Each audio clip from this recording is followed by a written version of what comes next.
So I want to admit again, thanks for coming and welcome to Mindful Money Live Education. This is today's topic is credit profile. I admitted this to Paul a second ago, but this is perhaps the most boring topic in all of personal finance. And when Paul and I are putting our presentation hats on, we decided that we're not going to make it any better. So we hope you bear with us through this process. It's not an exciting conversation, but we hope to ask some questions and get some conversation going. So the general things, what is credit? What's the benefit of having credit, have access to credit? How do you understand your credit profile? Where do you get it? We're going to talk about addressing some concerns. We're going to give you, and I think in the workbook, there's actually copies of letters you can send to address credit problems. And then we're going to talk finally about identity theft protection. And Paul is going to kick us off. Yeah, thanks, Jonathan. Sure. So yeah, as Jonathan mentioned, I'm going to get into it first, and we're going to talk about credit profile basics. And you're going to make it exciting, right, Paul? Yes. I'll do my best. I'm going to put on a dance at some point. That's right. So in the financial world, the term credit is used in many forms. Credit history, score, report, bureaus, and profile. And the thread that binds these all together is the concept of credit, which is natural. And what that means is it means that you're borrowing money from like a lender. And these different areas play a part in managing the interaction between a borrower and a lender. So let's assume you have a credit card, and we just want to walk through the process of what it looks like to get credit and to pay it off and so forth. So you present the card to a merchant to make a purchase, which then the lender is contacted to make a payment on your behalf. So you're essentially getting credit at this point. Hence, that's when sometimes you get approved or denied, and that's part of the transaction. If it's approved, which in most cases it is, you're then billed by the lender, in this case, a credit card company, with payment and any interest that it's accrued, and you must make a payment on a monthly basis. So typically, there's a certain minimum payment you have to make, but if you pay, then you can accrue interest, or you can make the full payment. And we tend to recommend that you make the full payment. There are credit bureaus, and these are agencies that gather information about your credit history, and you can see them listed here. And they provide this information to lenders to determine your credit worthiness. So in other words, it's a track record of how high of a risk you are to lend money to. Because without this, then people who are lending you money wouldn't know what your risk is. So this is how it's regulated, and they have access to this information. So I mentioned earlier the terms earlier about credit, and you can see here how they're defined. So credit history shows that your history of debt, late payments, credit you defaulted on, and it goes back a number of years, typically around 7 or so. Now, credit bureaus we just covered, but they contain this information, which you can get access to, and they provide to lenders as well for free. A credit score is a number, and this is a more popular term it's a buzzword in the industry for this, it's a number assigned to you and is based on payment history, how much credit you have, and how long you've had credit. Now, there's some other factors that go into it, and it depends on which credit score we're talking about, and we'll get to that in more detail later. But credit score ranges typically around between 300 and 850, and there's different breaking points of what they deem as good credit, excellent credit, and so forth. And that's really important for when you're going for a loan or a credit card that you need to hit certain breaking points. And then finally, there's a credit report is a summary of your credit history and score all together in this one big package. All right, so building or benefits and consequences of credit. So, building and keeping good credit can actually save you a lot of money and can have a really good positive effect on lots of areas of your life. So letting your credit go, not paying attention to your credit, can actually make life a little bit more challenging. So having good credit makes things a little bit easier. So a lot of folks look at your credit. Like when you make a job application, when you are renting a place, they'll look at your credit. I know in our industry specifically, bad credit can keep you from getting a job.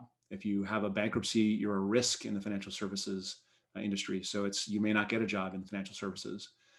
But good credit, right, gives you access to capital for big purchases, to start businesses, houses, cars, to start businesses, for revolving credit cards. And if you've ever been turned down for a loan, you know that there's some embarrassment and perhaps even some shame involved with that. Though as someone who has had bad credit, I would refrain from beating yourself up too much. I love this. So happy he's been obviously approved for a loan. So what does good credit mean? Better loan terms, which is, lower down payments, lower interest rates, longer timelines for the loans. And this usually translates into better cash flow and a higher ability to save. So I want to know, who has the best loan terms here? And this is, I'm going to be competitive with this. And if you've heard me, if you, not who just found out, oh, he has, yeah. Koala said he just found out he has over 800 credit score. I don't know, maybe, or he got approved for his home loan. But I want to know for folks out there, who has the best loan terms? And this is a competition. I want to see who's got the lowest rate, or who has had the lowest rate on some purchase. What? That's a parent loan. That's not a real loan. That doesn't count. 50-year 1.1%. Where's your lender? I want to borrow. I've got a whole bunch of money I want to borrow. Told you. So I'm this close to 2% of my mortgage. It's been 2 months, but we're almost there. But cash for cars, that's one way to do it. Has anyone ever gotten a loan for a car? Like the 0.9% teaser rate? I did that once, 0.9% for a new car. What was my mistake there? My mistake was I got a new car. That was dumb. That was a stupid purchase. I did that a couple times. But so meanwhile, if you have bad credit, or credit's not as good as it could be, you end up paying higher interest rates. You end up having required to put more down for the car or the house or whatever it is you're purchasing. You have more fee terms in credit cards. You have shorter payoff requirements, which usually means tighter cash flow, less ability to save. So your credit has an impact on your overall financial health. So we talked about the best loans anyone's had, and someone here just referenced a 17% loan back in the 80s. But I want to hear what the worst loan terms folks have had. I think John may win just because he was borrowing in the 80s. But anyone else who was borrowing in the 80s might be able to do better than that. I don't know. Anyone have anything worse than 17%? That's true. There's actually current credit card rates that are in the 20s. Sure. Right? We've had a few clients over the years that played the credit card game, where you have a credit card, they have 0% interest, and then you keep spending, and you have another card that's 0% interest, and then you have another one, and then pretty soon you have way too much debt, and then you lose the 0% option, and they're paying 17 or 18%. I've seen that done a couple times. But yeah, I've had a 21% credit card. There's this thing called usury, and there's a limit to rates. However, most credit card companies are domiciled somehow, or they have their service domiciled in South Dakota. In South Dakota, usury laws are very, very, that's where I'm from. That's a point of pride. And so if your credit card company is domiciled in South Dakota, there's no usury. So you can get a 30% credit card. That's just something to be aware of. So how do you keep it, how do you avoid the negative? Oh yeah, I mean, Koala just asked the question, aren't paycheck forward rates, pay rates horrible? Yeah, anytime you're doing a payday lender sort of a thing, I think that's what you're talking about. Those end up being those are enormous because of the time frame. Your paycheck may be $1,000, but it'll cost you $100 for a 3-week period, which is, to do that for the year, and it's more than 100%. Horrible rates. So one of the most obvious ways to keep your credit clean is to avoid the common sources of negative credit. And here's a quick list of them. Most obvious of all, make your payments. Is that clear? It's a good reason for automation. We talked about that a couple of sessions ago, automating those payments, making sure they get done. Another thing is keep your overall debt down. We all try to do that. Sometimes I think we're going through a period of time where we're going to have a lot of folks that have a lot of debt coming out of this. It's an interesting time because many people are going to come out of this making all the money they made without having to spend anything. And so they're going to come out with more savings, and that shows up in the statistics. But the folks that are working on minimum wage or have lower income jobs or lost their jobs are going to be borrowing now to make ends meet.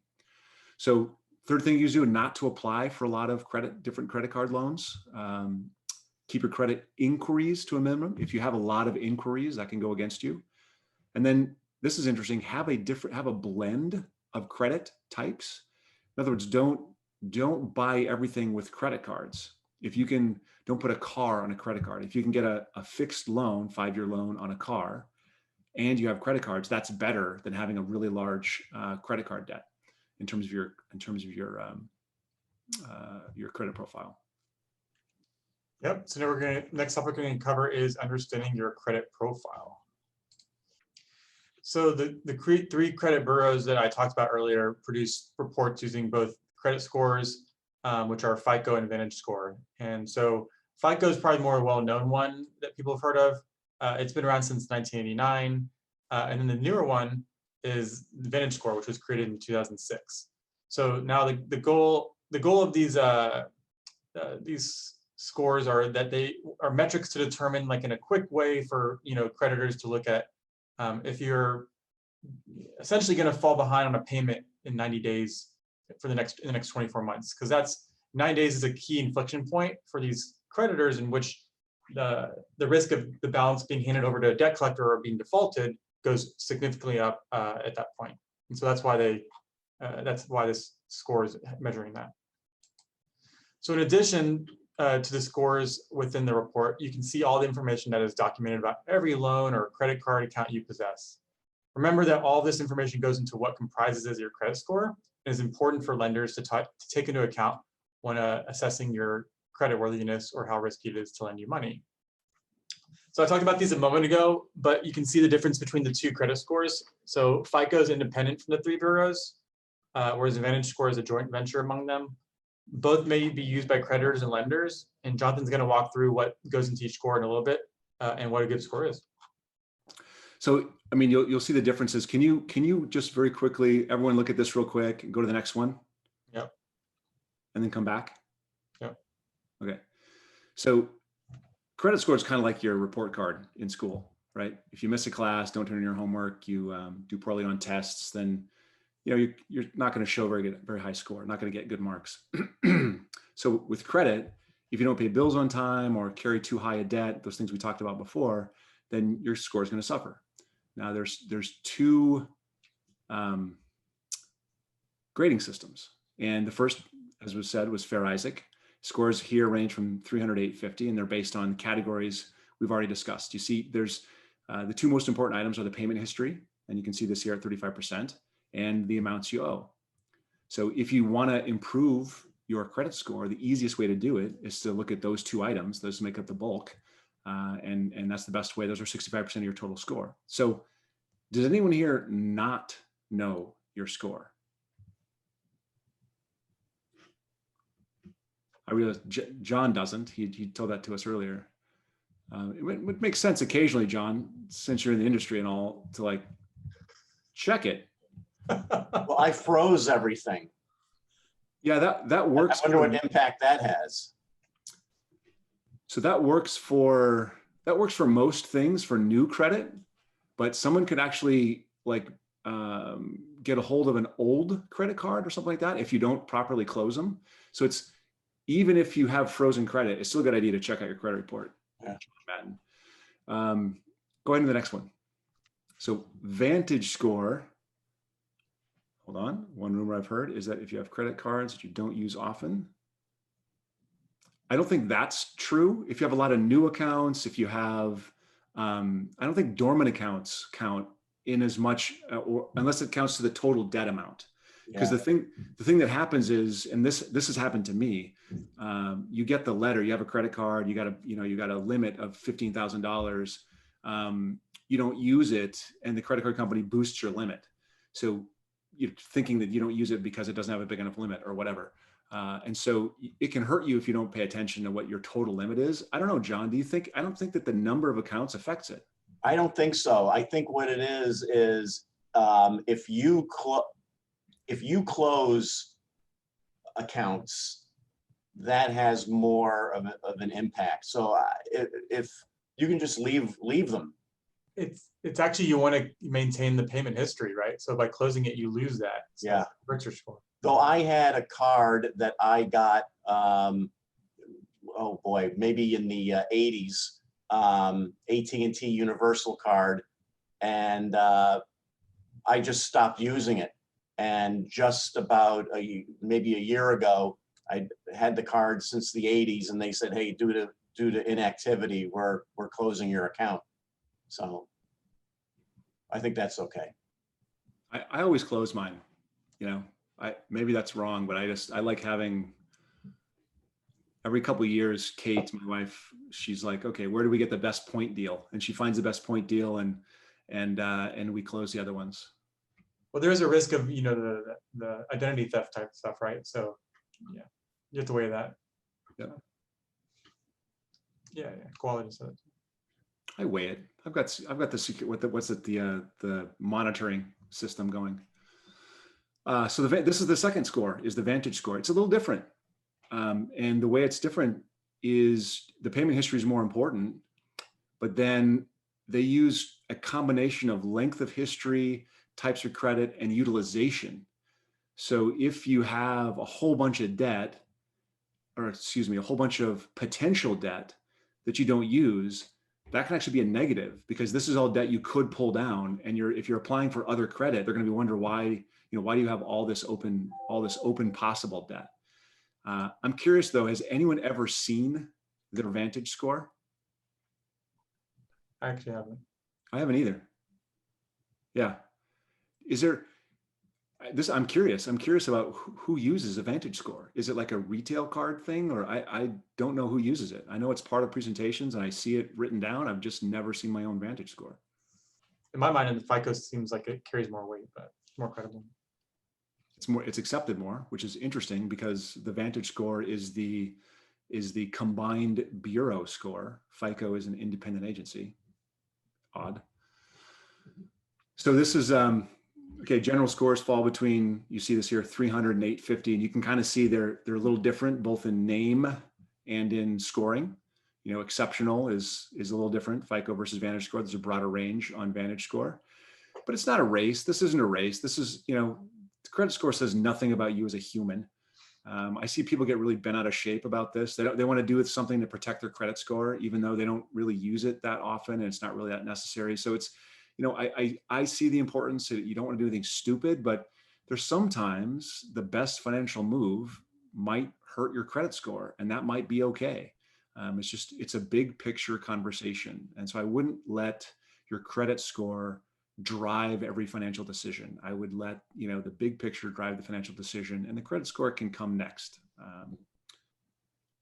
So the biggies, you know, getting and keeping great credit. How do you keep it up? How do you keep your credit score up? The biggies are pay your bills on time, keep your debt low, and keep credit inquiries to a minimum. Again, not a beauty contest, only matters when you need it. Don't stress about if you have got a low score now. Just if you have a low score, take the steps to repair it. And we're going to take a short look at a credit report, and Paul's going to walk us through an actual report. Before we get to accessing your credit report, here are the elements of a credit plan. So this is to help raise or maintain your credit score. You'll want to obtain your credit report, and then identify any areas to address those issues, automate payments with credit providers as much as possible so that you don't have late payments, and then review insurance and consider credit protection. So when you go to obtain your credit report, we suggest you go to annualcreditreport.com. There's other places out there, but that one has free credit report each year. And you can click on request your free credit report and enter your info in order to do so.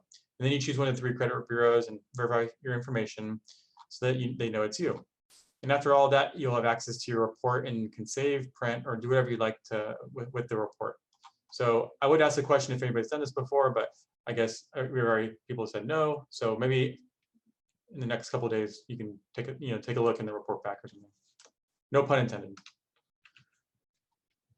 Going back to the credit plan, now that you have the report, you can see your credit score and review the report to ensure it's accurate. If it's not accurate, you'll want to notify the credit bureau in writing about the discrepancy. You'll also want to notify the creditor or lender in writing as well. If you want to track your credit reports over time, we suggest you start a file and review it every year or so. This becomes more important as you are coming up to the need to take out a loan or open a new credit card, things of that nature, not to just see if you're doing well with your credit grade, so to speak. You'll want to look for trends in your credit reports in the case that you are late on payments. And this will help you get back on track or maintain. And lastly, just monitor, as I mentioned, every year or so. So this is what I talked about when as we got started. There's a couple, I think they're in the workbook, and there's a couple letters you can use, but we're going to talk about what this process is. So it can have a profound impact on your life and lifestyle and choices that you have. So we're going to talk about how to repair it. Go ahead and go to the next slide. As a refresher, when you apply for credit, the bank or the lender will get your report from one of these credit score agencies. They'll get a 3-digit number. If the score is low, then your goal is going to be to raise it.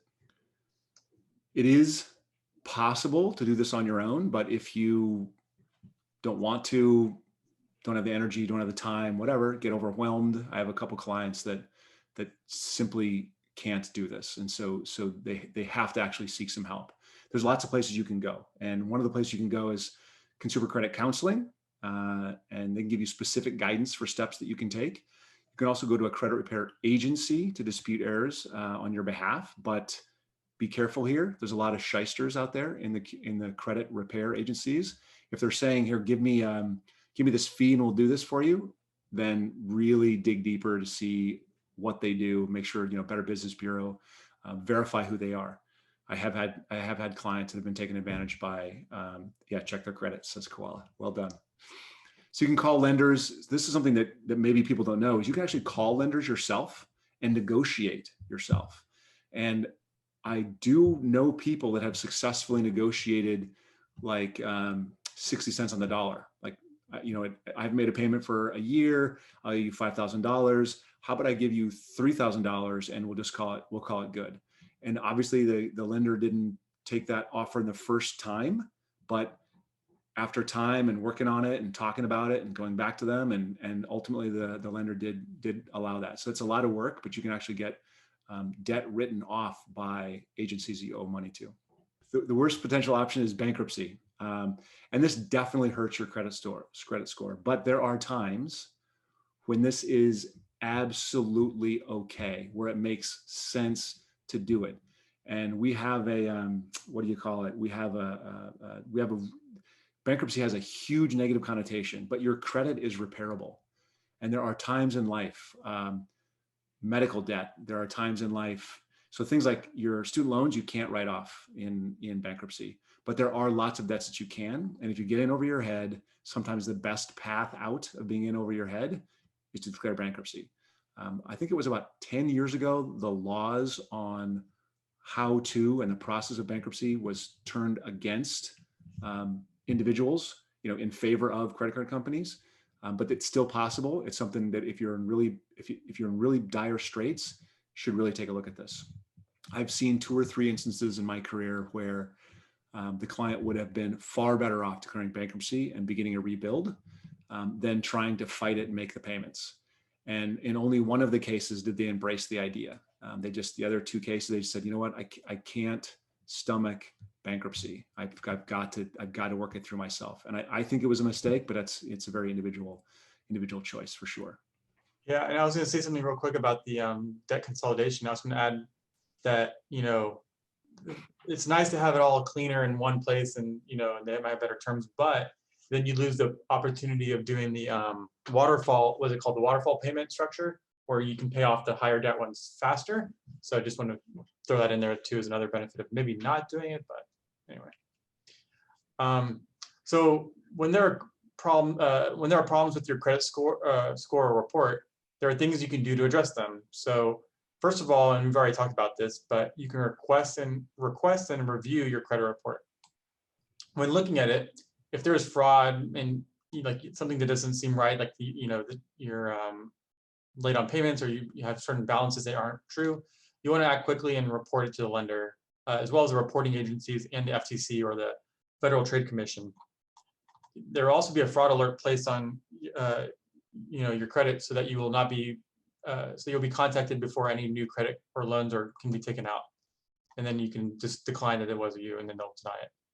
And this alert typically lasts for a year. If there's any incorrect information, as I discussed earlier, you'll want to correct this in writing with the bureau and creditor or lender. And lastly, if you have a negative item, such as a late payment or defaulted loan, you'll want to know how long you'll stay on your report. Generally, information stays on your credit report for 7 years. I believe bankruptcy is about 8 to 10 years, maybe a little bit longer, but like Jonathan said, there's a stigma associated with it, but once it's off your record, it's off your record. Stigma, that's the word I was trying to come up with. I just could not come up with it. Thank you. Yeah. So getting more detailed about addressing errors, you can see the different steps you should take here. So once you take the steps to dispute errors and report it, reevaluate your behaviors in case you need to review this more frequently if the perceived error is in fact not an error. You want to determine how to correct late payments or other credit issues you may have. And if you are in a situation where you don't know how to make payments or you're having more serious credit issues, then consider hiring a credit repair firm. Or like Jonathan said, if it gets to a point where you just have to go to the bankruptcy route, then you just might have to consider that as an option. So when you have fallen behind in payments, you're going to have to come up with a plan to catch up so that your credit isn't further damaged. So when this happens, you'll want to figure out additional savings that can go towards getting caught up. Be aware that credit card companies may hire collection agencies to contact you to collect the debt or even sell it off to debt collectors who will then contact you. And I say contact you, but I was going to also say harass you because they really want to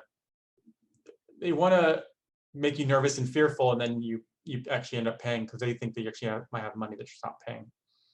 When it gets to this point, you can negotiate, and Jonathan mentioned this too, a lower amount because the agency or collector understands you may default at this point, and it's then written off. And they usually don't start contacting you until about 90 days or a little thereafter. Lastly, it's important to know your rights. So you can look up your rights with the Federal Trade Commission on their website, but some of them are when debt collectors can contact you, it makes it illegal for them to do certain things that are abusive, unfair, or deceptive in their practices, or also just like, time of day they can contact you. So just be aware of what those things are and note that you can report them to the Federal Trade Commission if they're violating them. So this here is pretty straightforward, but like anything else, you want to maintain your credit score and report, as this will, this will be important when you need a credit credit card or a loan. If you neglect it or become careless with your actions, then this can hurt your credit score and then requiring you to work extra hard to get it back to the higher range that we talked about with the VantageScore or the FICO score. All right, identity theft. Whoa. So this is a pretty major issue. I'm pretty sure that everyone here has had at least their credit card number taken from Target or Home Depot, or their identity compromised by, guess what, Equifax, one of the people we just talked about. I think our identity has been partially compromised 5 or 6 different times. And I've had companies call us and say, Target or whoever is going to pay for your credit fix for 2 years.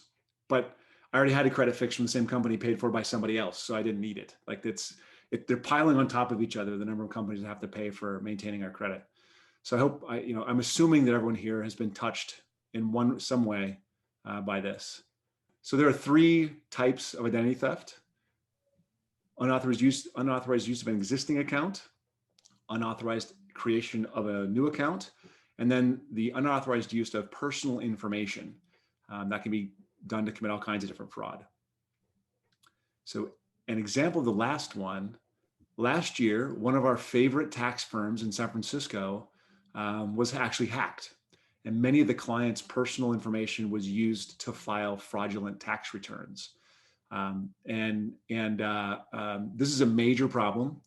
My brother works in the space of unbanked, and one of his biggest roles is stopping fraudulent tax return refunds from hitting the accounts that they manage. And it's enormous, hundreds of billions of dollars. And one of the things we could hope for from a Biden administration is more spending on tax compliance and more spending on tax compliance security to make this a better system. Yeah. So the old way to steal personal financial data was to rummage through your trash, look for statements and credit info.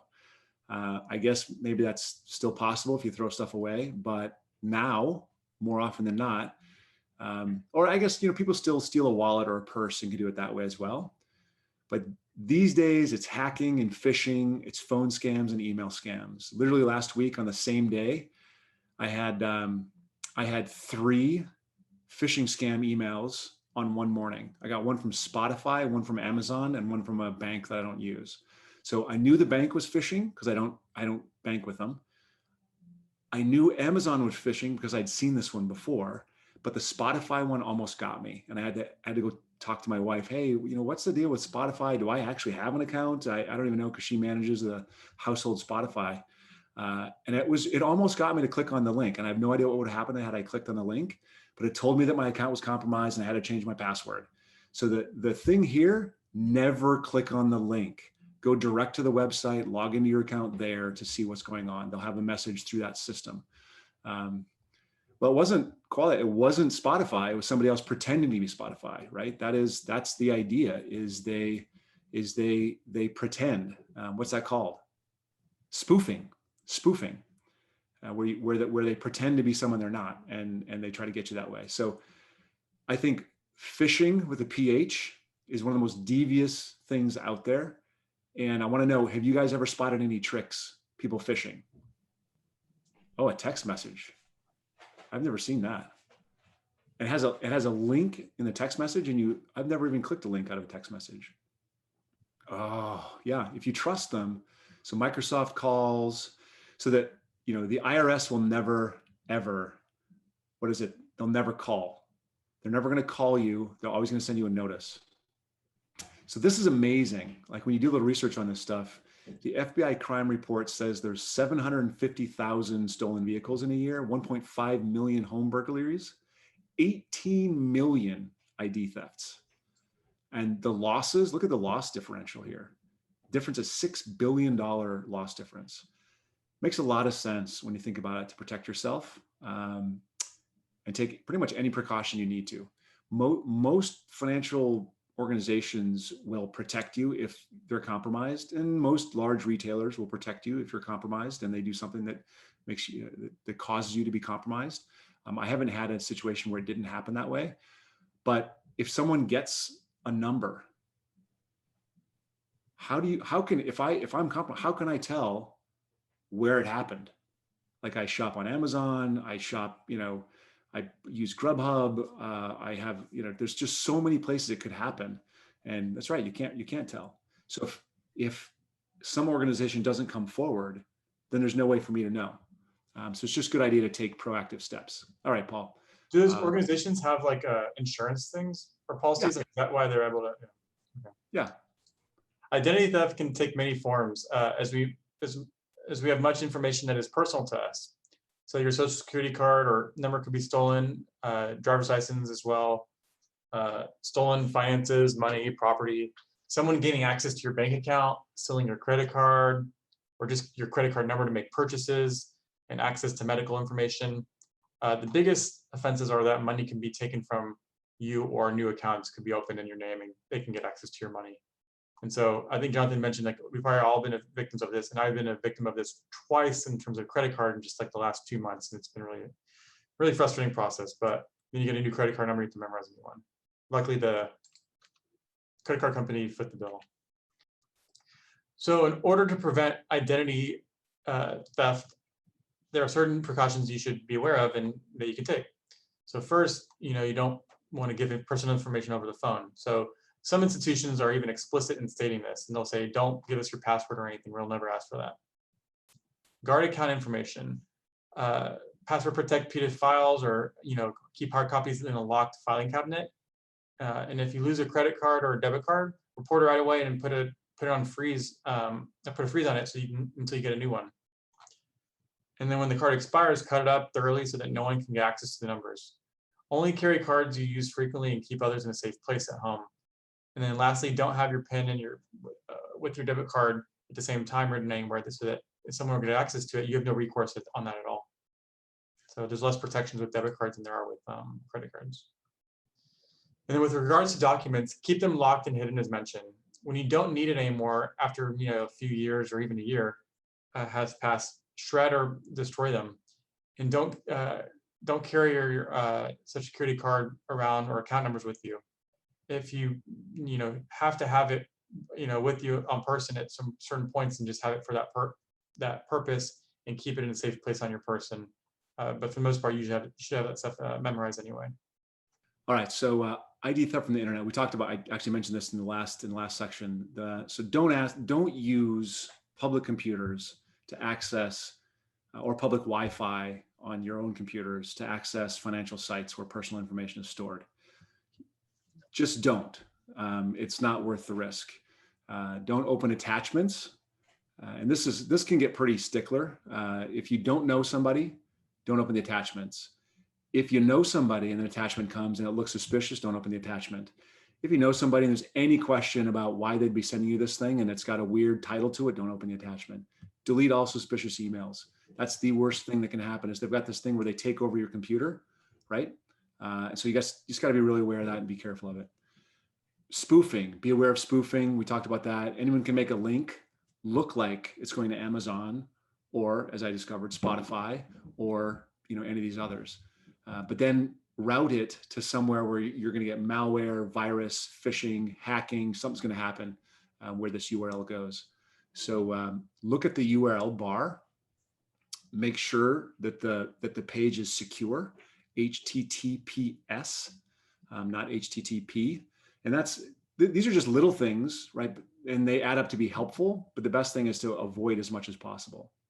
So never provide social security number or personal information over the phone unless you initiated the call to a number you know to be the right number. If someone calls you, and this has happened, like I have a verification system at my bank and I want to do a wire. So I email my banker and say, I'd like to do a wire. And then they call me and I have to, every time it happens, I'm like, yes, okay, right. I emailed this to you, you called me, you're verifying this thing. But what if someone was hacked into my email and they saw that I sent that email and then they called me and verified? It could very, very, very easily go bad for me. So you should never, unless you are calling them, verify information on the phone. And know this, I said this, the IRS is never going to make a demand on the phone. They're always going to send you a notice in the mail. Be wary of anyone that's aggressive or threatening in any way. First, A, life is too short to deal with a-holes, but B, the demand for immediate action is a huge red flag. It's the sign of a scam in progress. So I hear stories about, the IRS call. I hear stories about, make this payment or risk losing your XYZ service. But I haven't gotten those calls. I'm just curious if any of you have gotten those calls. A long time ago, when we had a landline, we used to get it. It was a guy calling from the IRS with a heavy accent. That doesn't mean anything, but I mean, come on, it wasn't real. I got a really strange call one night where someone had gotten access to, I guess, my credit card thing, and they saw that there's this place here in university, they do like Thai massages.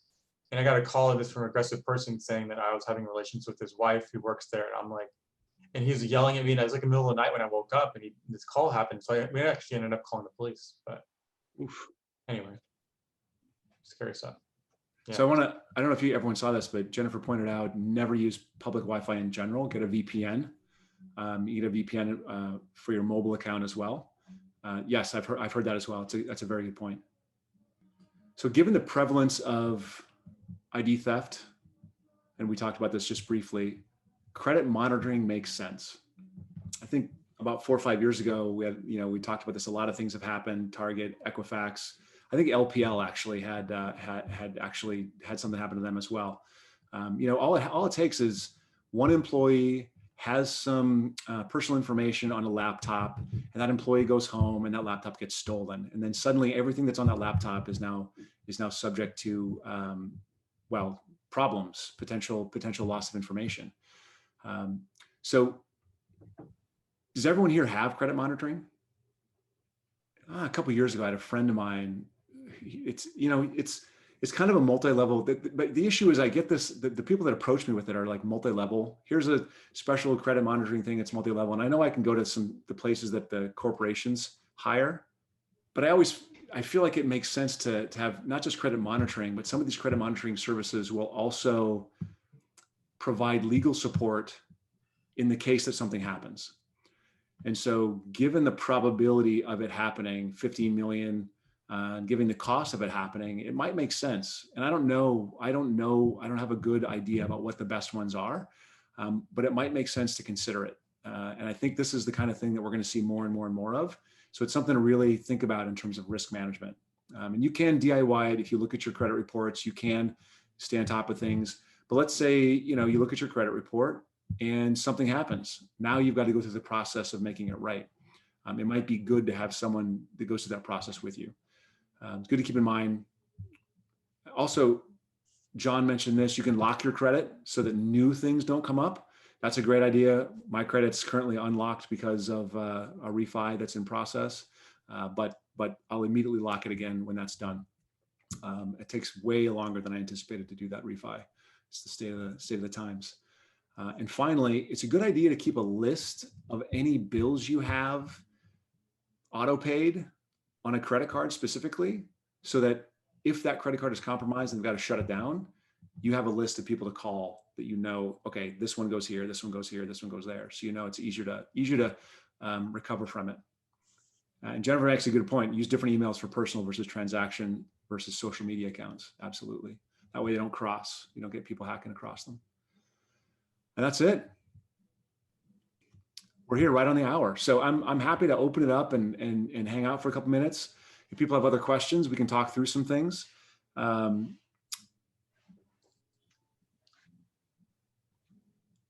was going to say, in addition to the multiple emails and stuff, is also there's stuff like 1Password, or those password generation. Password safes or password managers. Yeah, no, they're very useful to have.